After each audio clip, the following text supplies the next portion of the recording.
Un filo di sentieri tra vigneti e rocche, pronto ad accogliere migliaia di passi. Si alza il sipario sulla 54esima edizione della Due Rocche, da quest'anno ribattezzata Due Rocche Asolo Prosecco Trail. L'appuntamento è fissato a venerdì 25 aprile, quando da Via della Pace a Cornuda prenderà il via una delle manifestazioni outdoor più longeve del Veneto.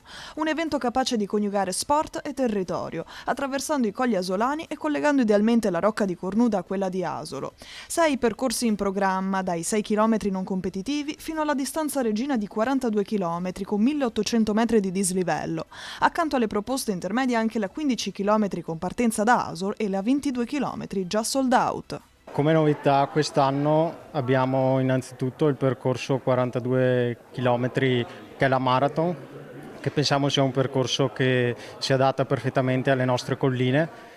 E un'altra importantissima novità di quest'anno è la partnership che abbiamo con il consorzio Asolo Montello, con il presidente Noal che ha creduto in noi per valorizzare il territorio, il connubio tra territorio e sport, con l'enogastronomia e l'enoturismo. L'evento segna anche una nuova fase grazie alla collaborazione con il Consorzio Vini Asolo Montello, con l'obiettivo di valorizzare un territorio vocato all'enoturismo e alla produzione di eccellenze, come l'Asolo Prosecco Superiore di OCG. Noi abbiamo sposato in maniera molto convinta l'iniziativa della Due Rocche Asolo Prosecco Trail, proprio perché è un evento sportivo sì, ma non solo sportivo, è un evento di comunità, come mi piace chiamarlo, un evento di festa, di presenza nel territorio e quindi di conoscenza da parte di molte famiglie che arrivano qua anche per competere, ma per conoscere le bellezze del nostro territorio. Ricordo che il nostro consorzio tutela 3 denominazioni: l'Asolo Prosecco Superiore di OCG, il Montello DOC